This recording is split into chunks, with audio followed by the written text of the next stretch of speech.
So surrendered manifestation is about allowing the desires to come to you. Welcome to the Miracle Frequency Podcast. Welcome back to episode 2 of the Miracle Frequency Podcast. So excited to be recording this. Now, before we deep dive into this today, what we're going to be talking about is surrendered manifestation. And I'm so excited to talk about this. But I just want to be real with you up front. So I remember before I started recording my podcast several years ago, I remember people were actually saying to me, I love listening to your voice, you should record a podcast, you'd be great at it. And I remember chatting to some people about it and, they're like, you got to allow hours and hours for a podcast, it can take ages, scripting and editing and blah, blah, blah, blah, blah.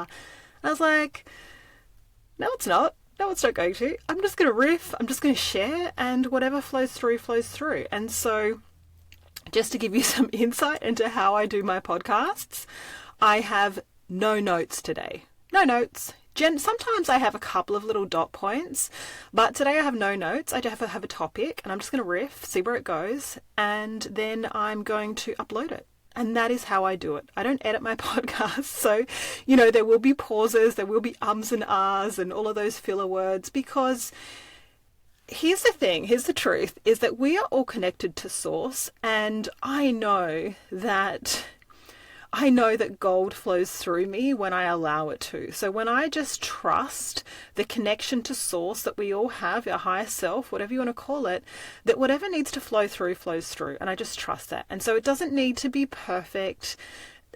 People remember how they feel more than exactly the words and everything you say. So I trust that whatever flows through is what needs to be said today.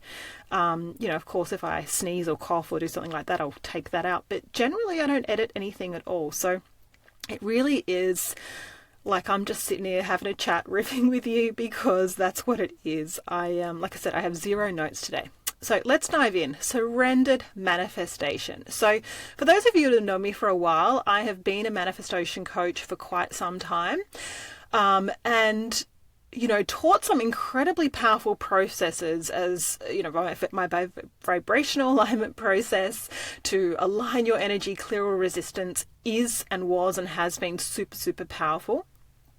And I've helped clients get incredible results. I mainly focused in helping female entrepreneurs scale their businesses, have quantum leaps, and saw incredible results. Just helping people shift their energy. I would help them jump from, say, 10K months to 30K months in as little as 30 days, right? When you clear out the resistance, it is easy to move. And so I taught that process of manifestation for a number of years. But a few years ago, it started just feeling exhausting. Following these processes started feeling exhausting. And there was still this element of, no matter how much I aligned my energy, and I saw this with my clients too, is that they would then still fall back into, why isn't it working? Why isn't it happening? Where's my stuff, right? So I taught these processes to select a goal and, preferably, so this is a way to teach manifestation. Select a goal, preferably something you want to create in the next 30 days. And the reason to keep it close, like a close goal, is that when you say, I want to do this in 2 years, it pushes the desire out. And so it's easy to sort of have this hope and belief around a desire that feels very far away. But when you pull it in quite close, what happens is it brings up all the resistance. Why not now? That when we sort of ask that, and like I said, I've got processes that I teach, and you can still access those.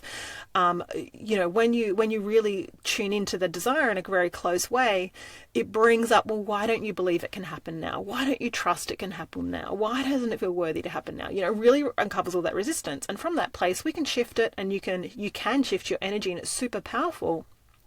And, that is how I've manifested some incredible things, and my clients did the same. But it was a constant process of having to select a desire, align the energy, clear all the resistance, and do it constantly, because every day things happen and it triggers thoughts, and then you've got to go back and clear and keep aligning your energy. And I got to this point where, like I said, it just started to feel out of alignment. I just started to feel exhausted by my own processes. And so I really let it go. Now that was sort of 2.5 years ago now, and I've been on this incredible journey where I've approached things differently.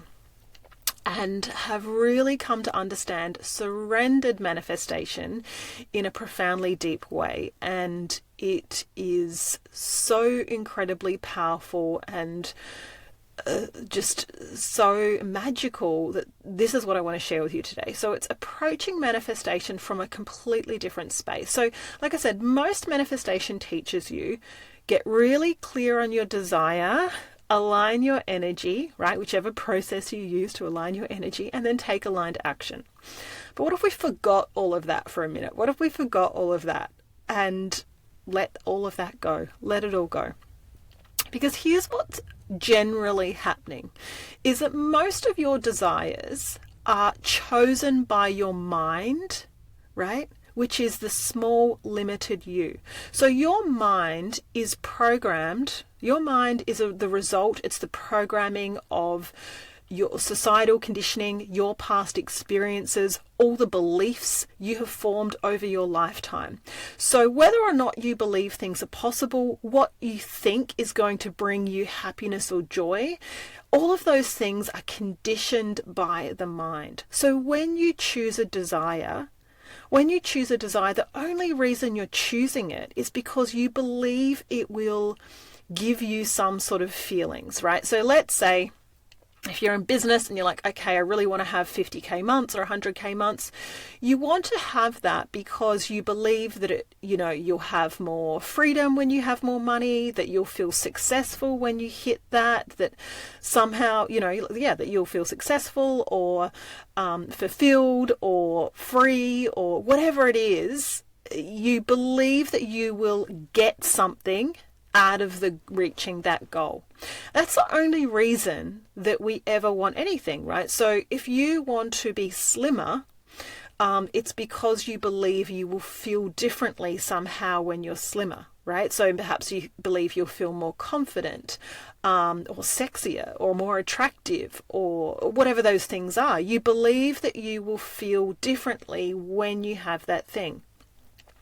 But the problem is when we rely on any external goal to try and fulfill those feelings that we're seeking, we're always going to be in this place of chasing and ultimately suffering, right? Because what happens is as we chase desires, so aligning, reaching the goal, okay, so align with 50K, I reach 50K, now I'm at 50K, oh my God, what if I don't hit 50K next month? What if I lose the 50K? What happens then? So it becomes this process of clinging and resisting, right? Resisting what you don't want and clinging to what you do want, or chasing what you do want. And that's how most manifestation is. It's always about getting stuff, believing that when you get stuff, right, whatever the stuff is, whether it's person, place, thing, beautiful house, sports car, lots of money, love, skinny body, whatever the things are, when I get the stuff, I will feel better, okay?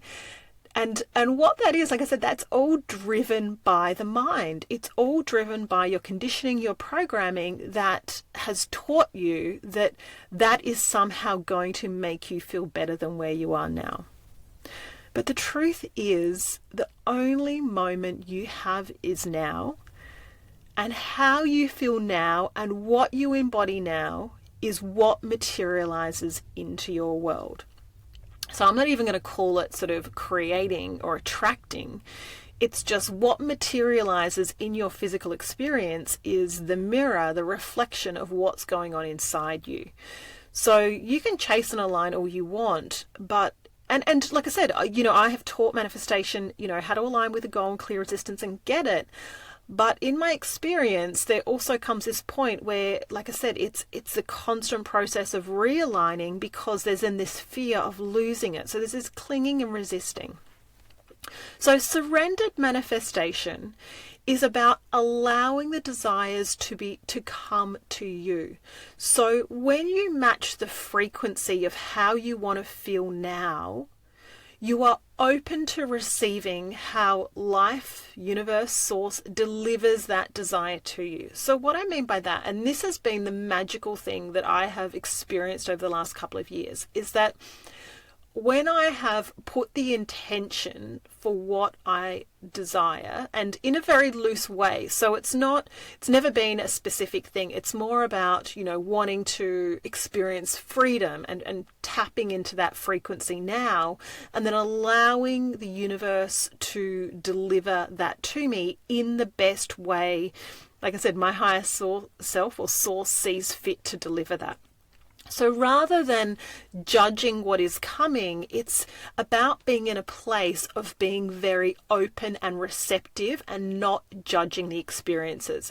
Now, in the first episode, I mentioned life is always happening for you in every moment. And so what's unfolding is for you, okay? It is for you. So if you want to experience more freedom, more wealth, it is about embodying those feelings now, embodying that frequency now, and not putting the specifics as to what that needs to look like. Okay? So think of it this way.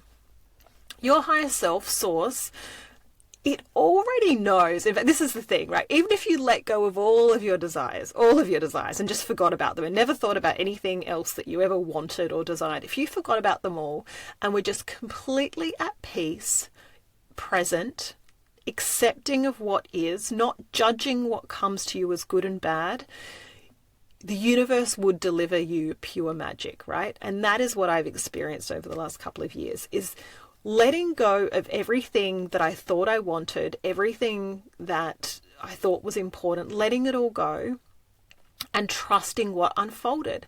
And what unfolded was leading me on this completely different journey. I parked my business for a couple of years. I actually went back and worked in retail, in e-commerce, was a general manager in a contract capacity, started doing all these different things. But what it unlocked for me were skills I'd forgotten about, realizing that you can actually find joy in doing so many different things.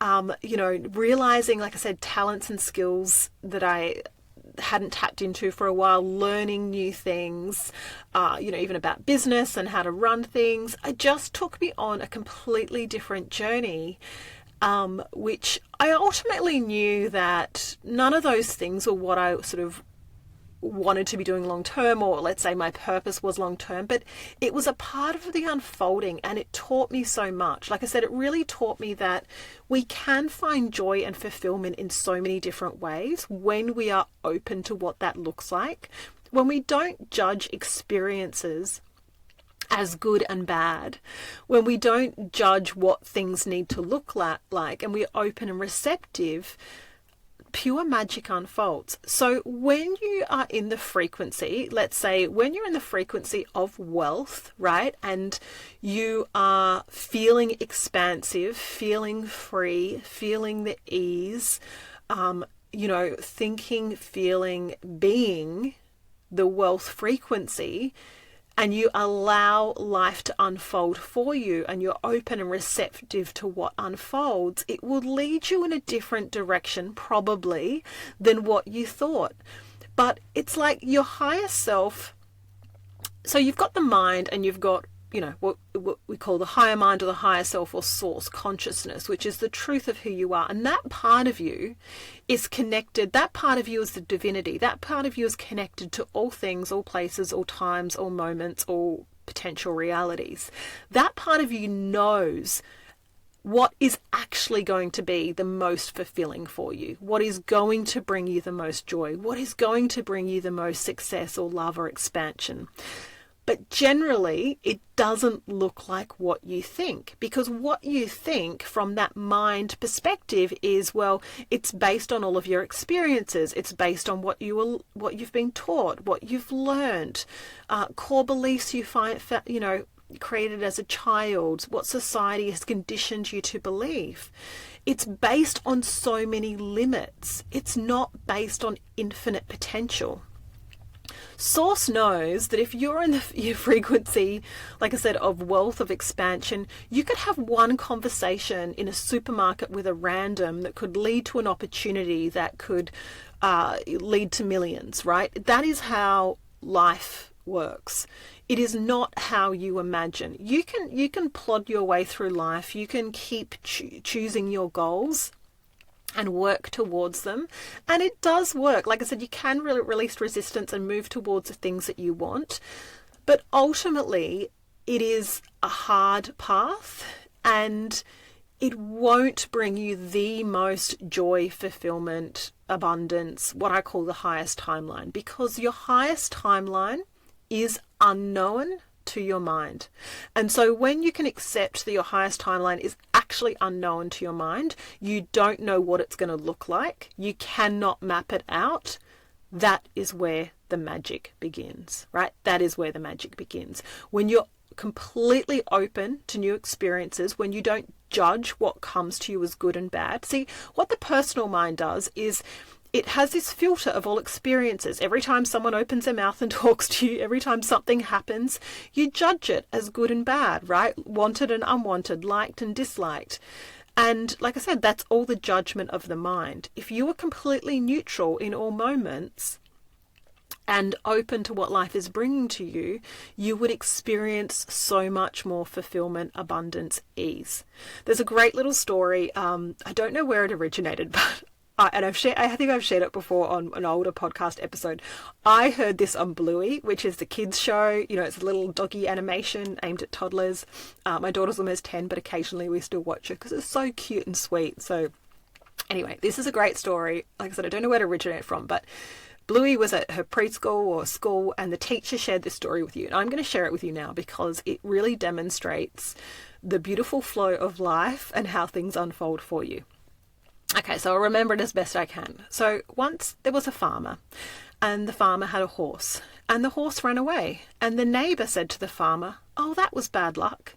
And the farmer said, "We'll see." The next day, the horse came back with 3 other wild horses. And the neighbour said, "Oh, that was good luck." And the farmer said, "We'll see." The next day, the farmer's son was trying to ride one of the wild horses and fell off and broke his leg. And the neighbour said, "Oh, that was bad luck." And the farmer said, "We'll see." The next day, the army came to town to enlist all the young men to go to war. But because the farmer's son had a broken leg, he couldn't go. And the neighbour said, "Oh, that was good luck." And the farmer said, "We'll see." So, you see, the neighbour was judging every experience as good and bad, right? Horse runs away, bad. Horse comes back with more horses, good. Son breaks the leg, bad. But then gets out of going to the army, good, right? The neighbour judged all the experiences good and bad. The farmer had more awareness to say, we'll see where this leads. Things are ultimately all neutral. It's your mind that attaches meaning to them. So just because something seemingly seems to be unfolding that isn't preferred, it doesn't mean it is bad. When we are more open and we trust that for one thing to, you've heard the saying, for one door to open, one door closes, another door opens, right? So sometimes usually things have to fall apart in some sense for something new to come in to replace it. But it is the natural evolution. Nature, trees, they shed their leaves, they grow again. It's a natural evolution and cycle and process. So when we can be more neutral, we are more open to the flow of life. And like I said, your desires, your manifestations, they will come to you. They'll be given to you, right? So, and when I look back, honestly, at all the big things I've manifested, they've generally all just come to me out of the blue, like in terms of they've appeared, it's something that's just appeared in my, in my radar, it's appeared in my view, but not something that I actively chase. It was just sort of something that came to me and it's like, oh, that looks like fun, or that looks cool, or whatever, or yes, okay, I'll do that. But it's come to me. I haven't actively pursued it. And when you have desires from a more surrendered place, it comes from a place of expansion. Oh, wouldn't that be fun? Wouldn't that be cool?